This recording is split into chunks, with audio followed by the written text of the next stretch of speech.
Those birds. How often do you hear those words? Oh. Do you really?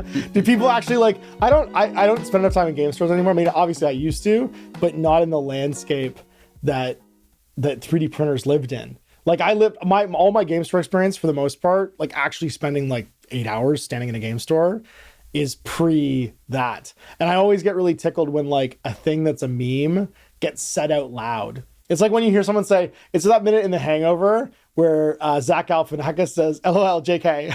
You know what I mean? Like you hear that said out loud and you're like, the fuck? Yeah. Like what is supposed happening? to do that? Yeah, like it was ironic that now it's just happening. Oh, yeah. Well, and not only just that, but like having a retail shop and having people come in and just generally just telling you about all the things they've been 3D printing and they're excited about. It's like just the most fun thing you want to hear about when you make a living off selling models. And you don't sell 3D printers in filament. I don't, unfortunately. No, Yeah, you don't. no. Yet. Yeah. I mean, well, they sell that at Best Buy. And like they sell 3D printer shit at friggin' GameStop. Yeah. Which is wild. I saw Crealities at GameStop the other day with my kids. Really? Yeah. Wow. Crealities, Enders, they sell it all at GameStop.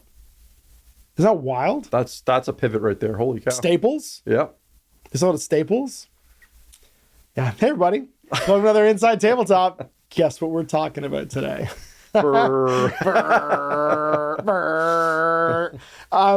has been on my brain for a bunch of reasons. And actually, it really kind of bubbled up the last time you were here when we talked about the idea of there being a monopolistic market. There has to be a shadow market underneath it.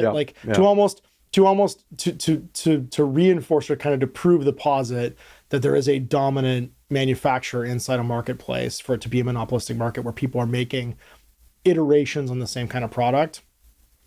You can prove that exists by having there be a shadow market underneath it, making their knockoffs, or not knockoffs. I don't like that word. That making alternative, like off-brand. That's very PC I guess of you, off-brand. I think is the right word. Yeah. No, it's like off-brand knockoffs, right? Absolutely, like yeah. there's tons of things that are off-brand, right? Mm-hmm. And it doesn't necessarily have to be illegal, but it is like the Louis Vuitton bag knockoff on Broadway, right? That whole idea that like if I have an off-brand version of something.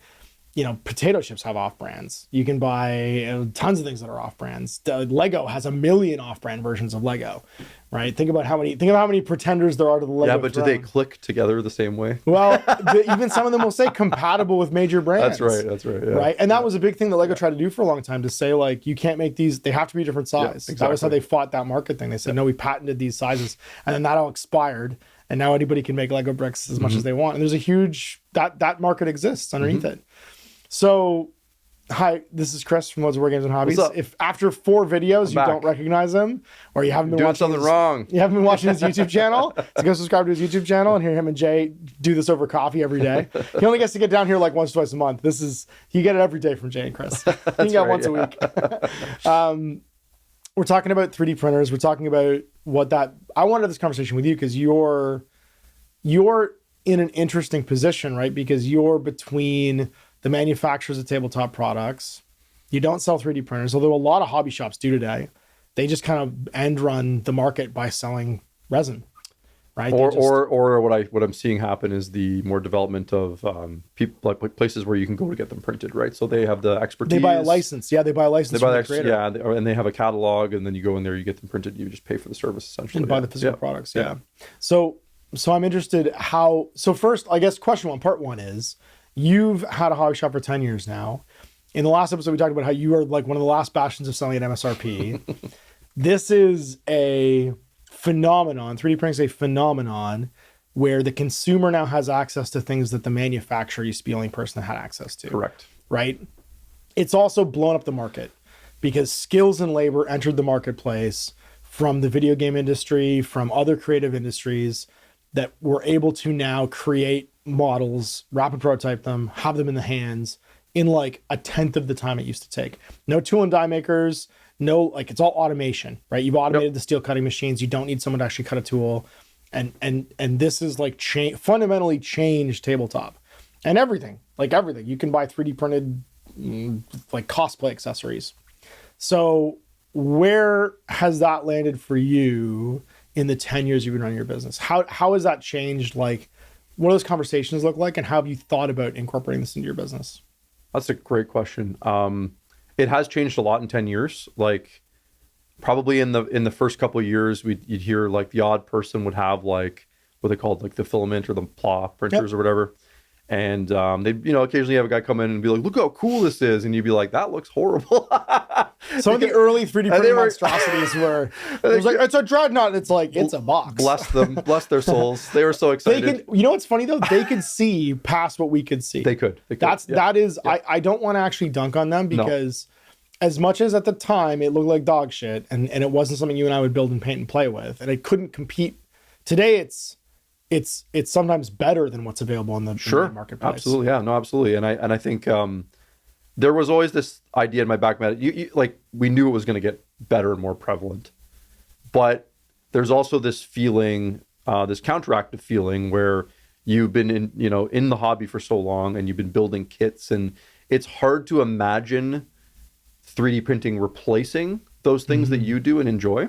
So it's always bias. It's been of course. Yeah. It's been a weird sort of dichotomy or whatever in my brain to try to imagine like, is this going to stay a sideshow forever, or is it going to actually penetrate the main market and become like a dominant force, in your brick and mortar, or in like, are you going to see more 3D printed armies than plastic armies?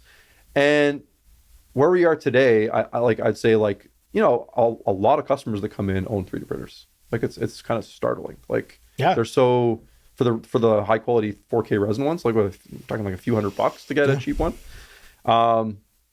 And it's easier than ever to actually like make it work and to print it, to find files. So it's definitely like pretty normal to have a conversation with someone that's come in and is printing something and is looking for paints or whatever to kind of see their project through. However,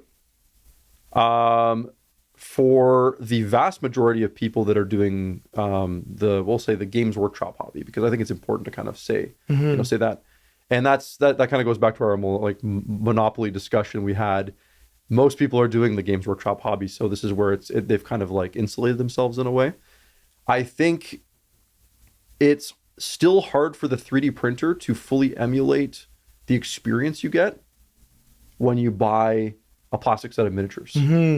And I think that is the main component keeping the train on the rails, if you will, or keeping things normal and still consistent, is a lot of people still don't want the resin material because of the downsides that resin has. Yeah.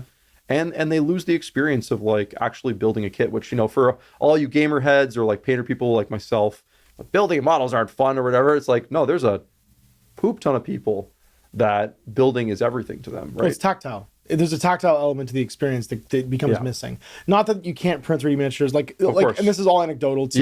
There's going to be 3D printers that are literally printing arms and legs that you put together. Or I imagine you could 3D print a sprue with things on it that you could cut out. A lot of the like, you're right. A lot of in that element of the market. And the second part is I kind of want to like talk about what we define the 3D printing market as, because there's kind of I think different camps.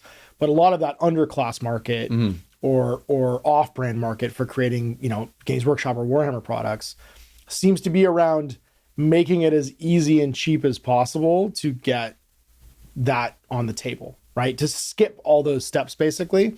And they come out with like, they'll advertise it as like pre-supported, pre-print your bases. Like it literally just comes out finished looking the way it's going to look, and you get exactly these miniatures that look one way, but all that's kind of done for you. You know what I mean? It'd be kind of like, remember in the old days, this is like the early aughts, late 90s, you would have the unit filler kits from Workshop where they were the plastic kits that were all one pose, and you use them for the back ranks, like your front ranks of like a Warhammer unit were always the metal guys.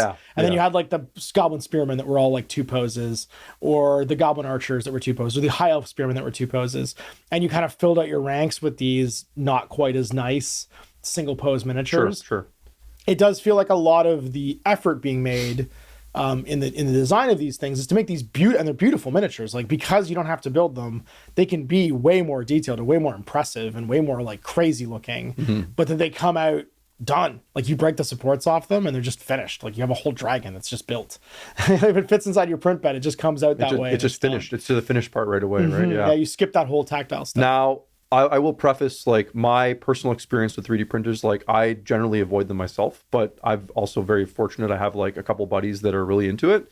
And I have benefited, like for me, where it's like really improved my hobby is when I'm making like a display board for an army or terrain. I've used it a ton for that. And then also like basing, like cool stuff for bases. For Horsehairs, it was awesome because I could get like specific parts for like weapon swap outs and stuff like that.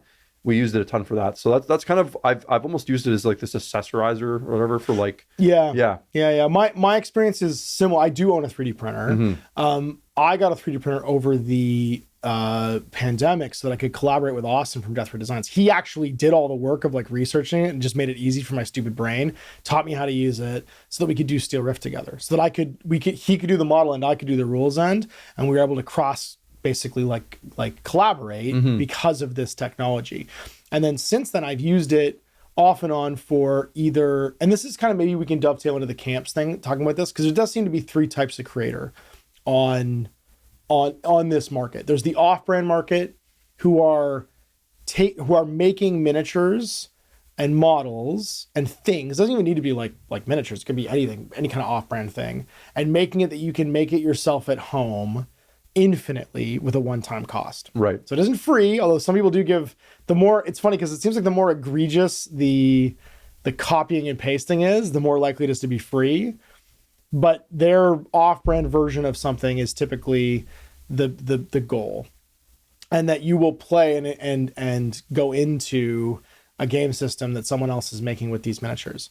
Then there's a whole, like, and this is, I think, my favorite part of 3D printing, is there is a whole gamut of just wildly creative people that are like, this is my medium. This is what I make cool shit through. I like 70s style Frank Frazetta, demons. And I make those. And it's like, or I like this like Blanchitsu style nightmare fuel stuff. And there's no game involved. I just make miniatures because I make miniatures for that case. And there's a ton of those out there too. Yeah. Most of them obviously are using the Patron system to try and hide from copyright stuff.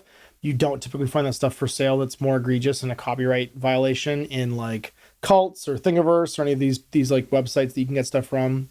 And then the last one is just people that like to noodle and make random crap and put it up online. And those three camps, it's like chasing the dollar, making stuff because they feel compelled to make stuff and they make art, and then the like kids that are just playing in Blender and want to make something cool, or they rip a video game asset and it's that last camp seems to be more interested in the technology and what it can do than having any kind of outcome for the thing that's being printed.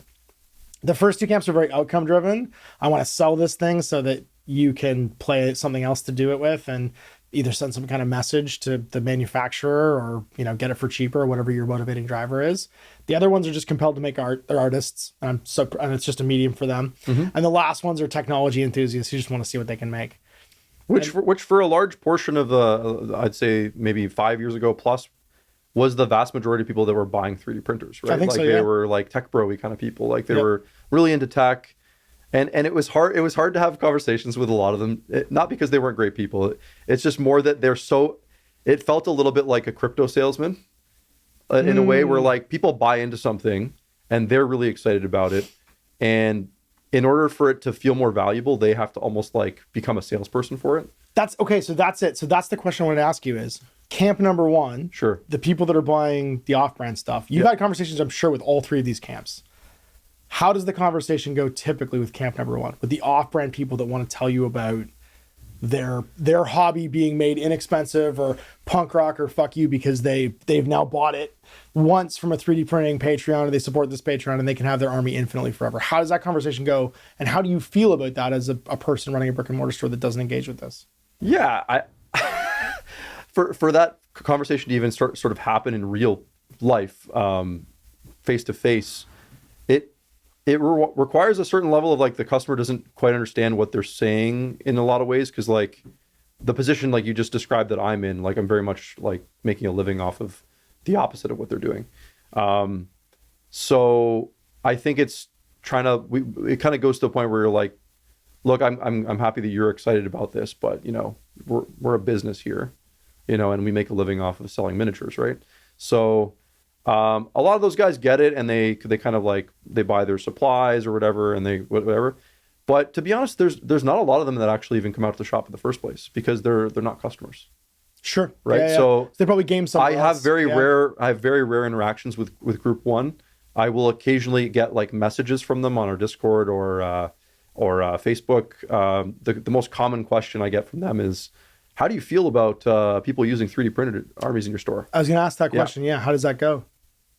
My first question, I always answer the question with another question is, well, are you a customer at our store? Right. And what I mean by that is, do you support our business? Right. So did you buy your pants? Are you already buying things from us actively? Yeah. Then who cares? But the funny thing about that is that the person is almost never that person. Right. So really, unfortunately, like they're never already a customer. So it's sort of like I'm interacting with non-customers. So you can't 3D print a friend, right? Right. So and that's really what they're asking is like, is it okay? Are these okay? Is what I'm doing okay? That's really funny because there's something to be said for if you have to ask that question, you inherently already know the answer. You feel weird about it. You feel weird about it enough that you already asked the question And the funny thing is like nothing bad ever really happens because you wouldn't know about it if they were just playing with their friend in their basement and having the time of their life, 3D printing armies till the day comes home. No one ever knows, right? Like it's one of those things, but it's almost never the case because they're usually doing it by themselves and they're looking for a place to play, right? So that's when it kind of breaches into like more of the business setting or whatever, right? So because in North America, where the places you play are generally like hobby shops. They right? are, because we don't have the club community it's not even the club community. It's the space sharing history that happens in like the smaller, more sort of like condensed urban areas in Europe, right? They're urban. They don't have the space that we have, so they're used to sharing space. Where we're like, get off my lawn, you know what I mean? Like this is my 3,000 square feet. Where it's like we have our washer and dryer for our clothes in the kitchen. Please help us. We have no space for anything. As someone who's lived in both worlds, I can tell you there is a vast difference. I poop in the shower. That's right. These are very different spaces. Yes. But so like, do you have any anecdotes about like it happening? Like, have you had people roll in on a game night, they bought paint from you before, they played with 3D printed army, like, you're not gonna ask that person to leave, or what are you gonna do? So like we haven't had a strong like store rules policy about it. Fortunately, it hasn't really come up. Unfortunately, there's like situations where it would be like too hard to detect, right? Like, for example, someone's playing Horus Heresy and resin models. Sure. How do you really know if they're recasts? Or, that's a difference. That's a whole other conversation. Recasting miniatures versus 3D printing miniatures. It is, and they kind of sometimes like fuse together when it's like a 3D print of like the thing that is almost the people that are trying to say fuck you to the manufacturer are definitely gonna go into both routes. For sure, because both of them are basically saying like, I don't support you, I'm gonna spend my money somewhere else. But this is where we're really lucky, is like people generally know what kind of business we are, because we're very, and you have a personal relationship with almost all your customers. We try to, so it's not a place where you can just walk in and just run downstairs and play a game. We're very much like, hey, what's going on, and like, so there's like almost like a catch before you get in, right? So so that's kind of how we've kind of proactively dealt with it, is having conversations with people, and just people get the vibe. They understand that they need to be like supportive of our store to play there. Like they understand that we keep the roof over our heads that way. Well, so, it seems like they know where you stand, and so it kind of polices itself. Like you don't actually have to have a rule about that. Correct. Because when every single person knows you by name and you know but them by name, which is why when I get asked about it, you know that it's not somebody it's not you know. A customer, right? Yeah, because they would know already, basically. Yeah. Okay, that makes sense. Now, like 3D printing's used a ton by my customers. Like people usually, like maybe they'll print like a cool character for their army, accessories for which guns. To me is no different really than them like going and buying like what was that company that did the resin demons and stuff? Creature Caster. It's no different than them going and buying a cool model for their. Yeah, I'm using this Creature Caster mini instead of using. It is what it is, right? Like else, you can only fight it to some degree. Like you kind of have to be a reasonable human being about it. But and you also sell Creature Casters. The more common thing is like all these chainsaws I just printed because like all these Titan guns because they don't make them. Sure, exactly, right. And that's when it's like, oh, this person didn't go out of their way to like avoid spending money and like supporting people. They're just doing it because like they want to make their models cooler. If they could have sculpted themselves or made it a tin card, they just 3D printed it and threw it on there. And it's funny because everyone wants this to be so hard and fast. Everyone wants to either be in the good camp or the bad camp. And I think it's way more nuanced than that. 100%, I think it's, yeah. Like most things. Like most things, like everything, honestly. Unfortunately, very nuanced. And it's about intent. It's about the intent of the user, That's right? a great way to put it. It's 100% about intent. If a person's intent is to actively undermine the manufacturer or to send some kind of messaging, then that's the outcome. Yeah. If the intent is I can't, they don't make this and I'm going to print it for the other model I bought from you, you're going to go, that's cool. That's awesome. Yeah. That's really neat. Yeah. Can you print me one? You know what I mean? It ends up being, I think, very weird that they want that answer from you. Yeah. They want that, like, you said this about the price thing. They want to know their purchase is going to be okay, or they want to know their actions are going to be okay. That's You're right. you're almost being their confessor in this regard. What about camp number 2? I guess you probably wouldn't interact with them as much. The people just making random art pieces. The Creature Cast is a good example of that, because you sell a lot of art stuff. You sell a lot of busts. You sell a lot of like. Yeah, these I would things. say we tangent through the products we sell, because we're a little eccentric. We carry like figures and busts and cool little paintery things that you won't find in other shops. So like, I was telling you off camera, like Big Child Creative is a really, really cool Spanish company. Child, yeah, Big Love Child. dealing with them. They have recently switched to 3D printing their all their products they make are 3D printed now instead of hand bomb cast or whatever. The quality is amazing still. It's just a 3D printed model instead of every 3D printer they buy is hiring another staff member now. Yeah. It's a staff member you pay for once. Like when you're hand casting stuff, and that's funny because that is the industry reacting to that becoming more available, right? Like sure. Where 3D printing and rapid prototyping was the domain of larger corporations like Games Workshop 15 years ago. Now everyone has access to it at like a scale that is industrialized. And so if you had to pay someone to monitor 50 molds and make 50 molds and maintain those molds and then make new molds when those molds ripped and tore, think about the cost going to that, where you buy one more 3D printer and until that thing wears out, that's a staff member. Those are your employees. It's now. like we were saying, it's like industrial, they're industrializing their process or whatever, right? Yeah, very much so. Automating basically instead of hiring more staff. That'd probably be like where my particular run-ins come in, is with small miniature companies that we sometimes carry some of their products. Or big ones. Privateer Press now has gone 100% 3D printed. Would you call them big though? They used to be. They used to be, yeah. I mean, they might be the same size as Big Child now.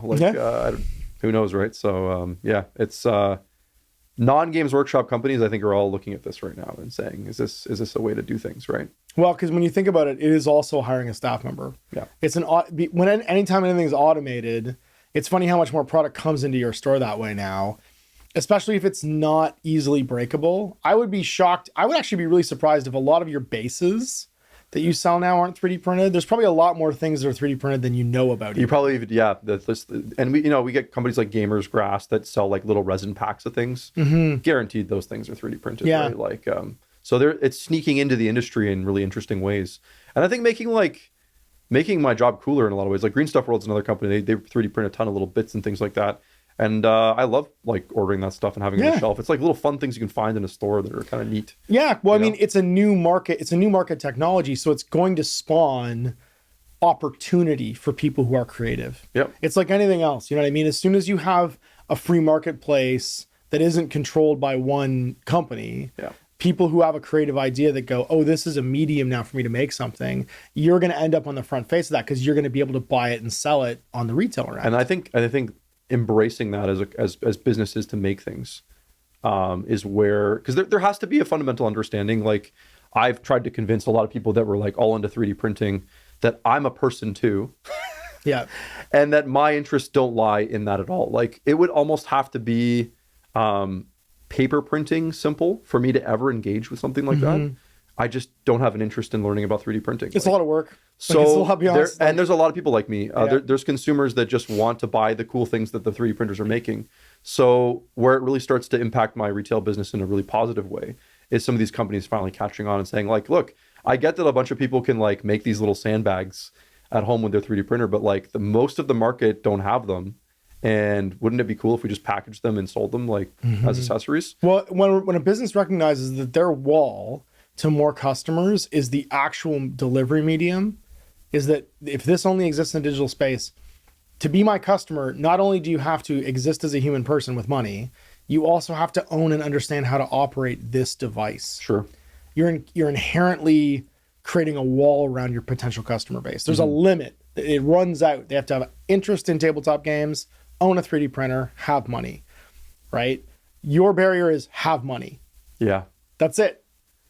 Yeah. And one thing I'll say about a lot of because I guess like group 1, 3 or whatever would be like people that just own the 3D printers as a hobby. A lot of them are great customers. Sure. Like a lot of them like to 3D print models for things that they think are cool. Like Owen 3D printed all of his wedding gifts for us. he 3D printed these beautiful. Did he little, make a little Ash figurine or something? No, he did it was like a little Lord of the Ringsy cool. Table gift for everybody with like our names engraved in it and little cards and stuff like that. It was beautiful. It was a little like bird in a cage. That is cool. Yeah. Yeah, just like he used it for what I mean. Purpose. It isn't like they're not bad people. It's more that like it hasn't stopped them from buying products. Like they still get excited and they buy into new games and they just have that 3D printing hobby beside them. Saying like, oh, how can I like juice this and make it like that much better? Yeah, how is this a thing like my paintbrushes and airbrush and all these other time-saving things? So it just seems to kind of slot it in as another tool that they use, you know? Yeah, or they print terrain with it, or they print accessories for it, or whatever. I printed, what was it I printed? I printed laptops for my daughter's Barbies when I first got mine. Okay, that's I printed awesome. a bunch of little like just stuff she wanted to have. She was like, "Can you print a Nintendo Switch for my Barbie?" And I'm like, "Yeah, let's do it." And so her Barbie had a Switch and we painted it the same color as her Switch. Like little things where like I found myself playing in kind of all those worlds for a minute. Sure. Like I 3D print some arms for my Warlord Titan because they didn't exist at the time. There was like one set of arms basically. But there was cards for all the rest of them. I 3D printed a bunch of accessories for my kids' toys. I 3D printed like things for Cash's Halloween costume, you know what I mean? Like stuff like that. And so it's funny because I've kind of sat in all those camps at some point where I've accessed things from all those sides. Like one of my favorite 3D printing companies is Matt at Knucklebones. He's just a single guy, and all he does is like retro style, like Rogue Trader-esque sculpting. Taught himself to sculpt. He did all the Last War minis. He just does things for like indie games that catch his interest, and they're not specifically for that game. They're just to a theme. So it's like World War I horror, or it's weird like I don't know, like historical fiction, or just something that you couldn't find, like Mushroom Man. You can't find it anywhere else. No, 100%. And then I've interacted obviously with just the crazies, like my turn counter for my table, my kids' Barbie accessories, like things that you just can't buy. So you make it and paint it, and you get to have this cool thing that you wouldn't have otherwise. So one really interesting element, it's kind of a bit off topic, but that I have noticed about 3D printers, and this is more case study stuff that, you know, I'm not speaking for everybody here, but I have noticed with a lot of people, there's this interesting element to it. Unfortunately or fortunately, we live in a very consumer society. We tend to attach value to things that actually have like a financial value, and conversely, things that don't. We don't tend to attach much value to them. So, and I'll just give a quick example that's not 3D printer related. You know, when we charge for things like painting lessons in the store, we get more signups than when we run them for free. Yeah. When we have the same person running them, which is fascinating, right? So what I've seen a lot of the time is like people, let's say you print like a whole Warhammer Old World army, you know, it costs you $60 or whatever. Or you bought one for 800, right? I think what you see more often than not is the people that pay the money for them end up valuing them a little more and actually finishing them and painting them, whereas you see on the printer side, like I have friends that print, like some customers that I know that print, and they just always have like, they print, oh, look, I printed this big dragon. I'm like, it never goes anywhere. It's just thrown aside, and because it was $3 or something. It's so funny because I just got back from Calgary, and Dan was in the middle of, my friend Dan, this is Orky Dan, used to be on Many War Gaming. He was just finishing 3D printing a Beastman army for the old world. And in his like 3D printer room with all his 3D printing shit was his Troggoth army he just printed and fully painted for a tournament for AOS. And they were just in a cardboard box, like dumped together. Like he had Trug? He had the one, the big guy with the and then everything else was 3D printed. Yeah. And like, it was just kind of dumped in a box. You know what I mean? And that, I think it's just an anecdotal story of course. But that does kind of back up that idea of like, does it, like they weren't in a case or a cabinet or displayed anywhere. They're just kind of dumped in a box, and and he played his games with them, and he had a great time. Yeah, Him and Owen went and like ruckus some tournament at like a gaming club that had never heard of them. They had neither of them played AOS, and they're just stomping people. Oh, the two of them, they're the worst. Took all the prize money and left. Well, what was that weird Took guy? all the prize money. Let's ask the question that no one else will ask: is what if I played with 400 goblins? That's in AOS? that's you know, exactly like, what it is. When supply stress. isn't a limit, it becomes system stress. Yeah. It's so funny how that happens in every game too. Yeah, yeah. When you can have an unlimited number of one thing, how does that create basically a problem for the game system? And they were like, yeah, they showed up, they spent all their prize money on Infinity miniatures, and they left. It's like 3D printed army that they had. It's so funny. Oh man. And again, we've had that conversation internally. Like I do a podcast with them, and we've all talked about how each of our different like viewpoints, because I have a very different viewpoint on 3D printing from Dan, and and I think Owen's even is different from mine. Yeah. Owen's is very like black and white. It's just like, well, can I spend money on this? If I can't, then I feel okay about 3D printing it. If I can, then I'll spend the money on it, buying it directly from the people that make it, or buying it directly from the place I play at. Because that's how I pay back the place I play at. And he goes to Sentry Box, which is one of the oldest game stores in Canada. Huge, and massive. It's like a department store for gaming. It's insane how big Sentry Box is. But he has that mentality, and Dan has a very different mentality, and like that's why I want to have this conversation, because I think everybody's take on it is different, and you're at an end where I think it's really funny that your experience is you mostly just don't see them. And when you do, they're kind of asking permission to come in because they feel weird. Yeah. That says something. It does, I think. Yeah. I think they understand, like most people can understand that you're running a business and that it's not necessarily great for your business. So it is a hard thing to quantify how much it's actually affected the stores, right? Like, but I'm. How much of that do you think? Sorry, I mean, it's okay. How much do you think? I just want to like drive on that.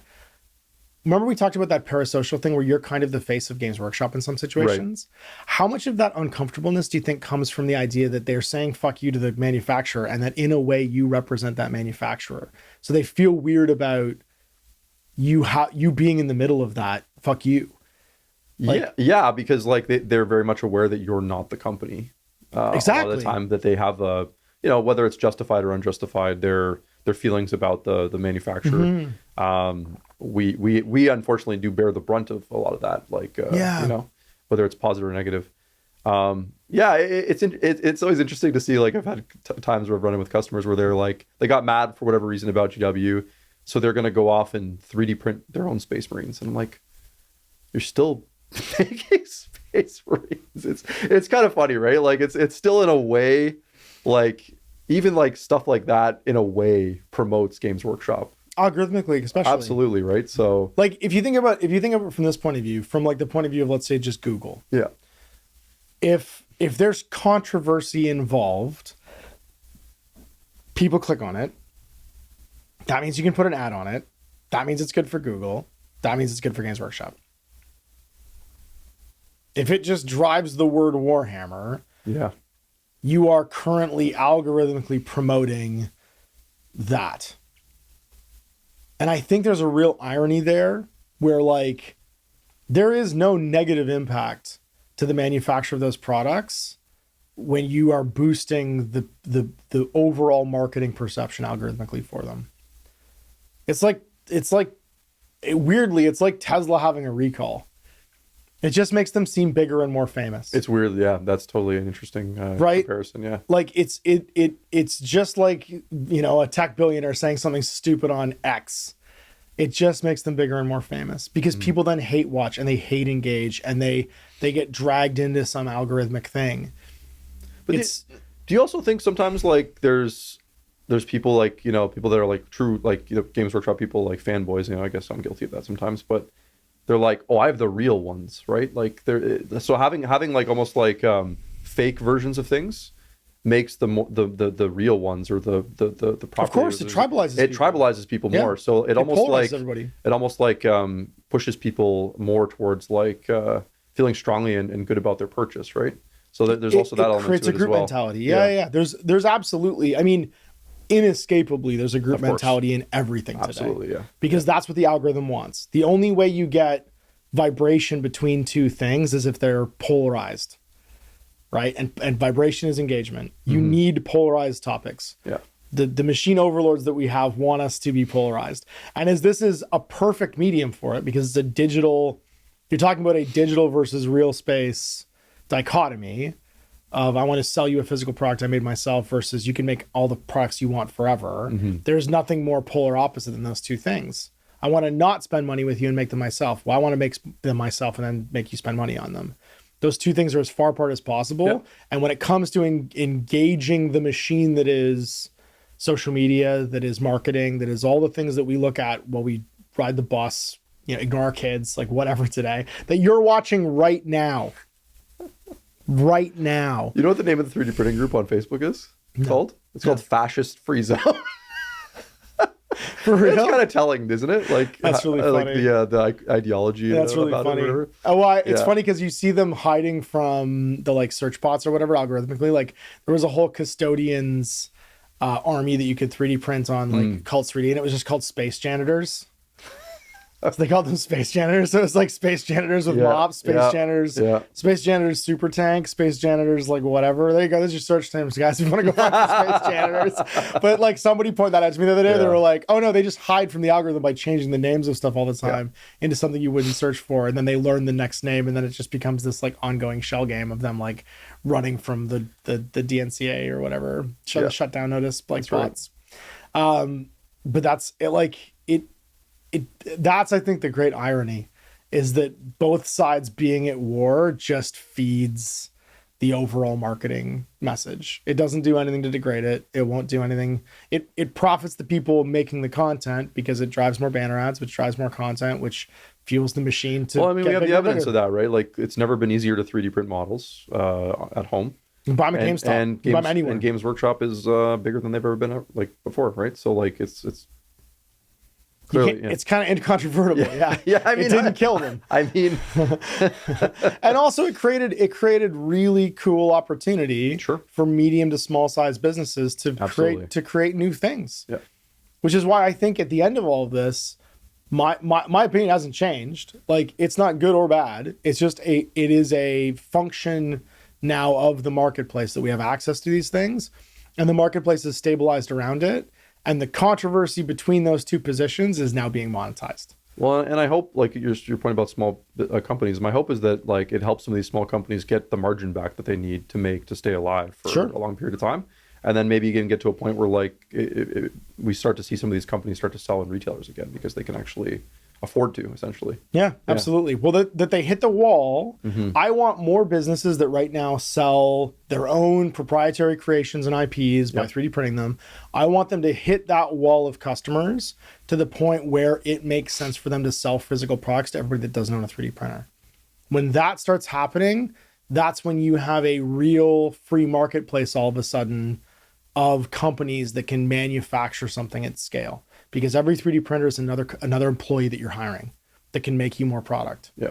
Right. And the raw material is currently still available. As long as there's dinosaur ghosts out there in the oil sands, we'll be fine. I'm running a dinosaur ghost soon, so that might be a problem. Uh-oh. Yeah. 3D printers might not be cheaper anymore when they start costing what gas costs. Uh-oh. Yeah. But for now, we live in that world, right? And if they can 3D print something in a different material in the future, then great. If you can 3D print wood pulp, that'd be fantastic. Some pine resin, wood pulp. I'll paint those wooden miniatures. I'll paint my biodegradable miniatures tomorrow. Little Pinocchios, yeah. Give me some hippy dippy miniatures that I can build and paint that I can feel good about. It's not hurting anybody. That's right. Yeah. I want some cruelty free miniatures. Ethically sourced miniatures. Yeah. Give me that greenwashed. Max. Yeah, absolutely. Please. Yeah. I want my green stamp and I want miniatures. That'll be the next bastion of hope that we get to go through.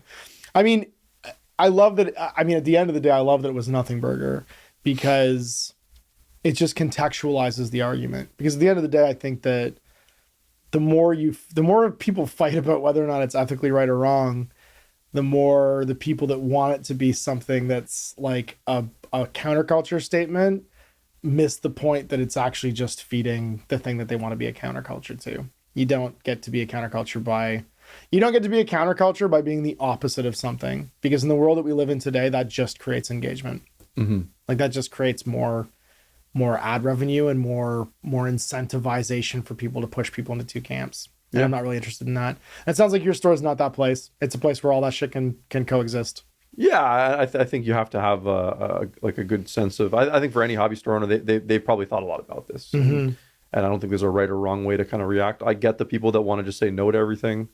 I completely understand, but I probably understand the people that say yes to everything a little bit less than those people, because I know people that let like the full painted 3D printed armies in their shop and stuff like that. But I think it's just something you have to have a good, clear understanding of, like understand its impact on your business, have a good idea of what it means to you, and just be consistent about it. And you take it case by case. Absolutely. Yeah, there's a little bit. There's all this black and white stuff is kind of ridiculous. It's nuance, It's absolutely a nuanced thing, and it changes so much and so often that you kind of have to have this conversation every 6 to 12 months. So yeah, absolutely. And that's to me that to me is like the fascinating thing is like, if you don't take it on a case by case basis, we're not like, the real world becomes the internet. Yeah. If you just have a hard and fast line of like yes, no, and it's not done on a case by case basis where you have like a relationship with your customer, then that's the problem. Like that ends up being the problem, that you have to have like a hard and fast rule. There's no differentiating, and you don't really know where that leads. And also you miss out on the opportunities it creates and the cool relationships you get to form and all of that stuff. Absolutely, right. For sure. Yeah, I don't know. It's such a weird place to, I think, to be in the middle of from the beginning, because I think that there's a market force on top of it benefiting from the controversy that's actually bigger than what either side is benefiting from, good or bad. Well, you just to paint a picture of that kind of idea, it's like the person who's there to tell you about the thing they're 3D printing, or the person that's there to tell you that they hate Games Workshop, where are they standing? Yeah. They're in a hobby store. They're in a Games Workshop. Yeah, they're in physical space. Yeah. You went you're like, think about that for a second. Where are you right now? Where are you right now? Yeah, it's true. Where are you standing? So, cool. Yeah. Sweet. All right. Well, thanks, man. Thanks for having me. All right. We'll talk to you about another Inside Tabletop next week. Bye, everybody.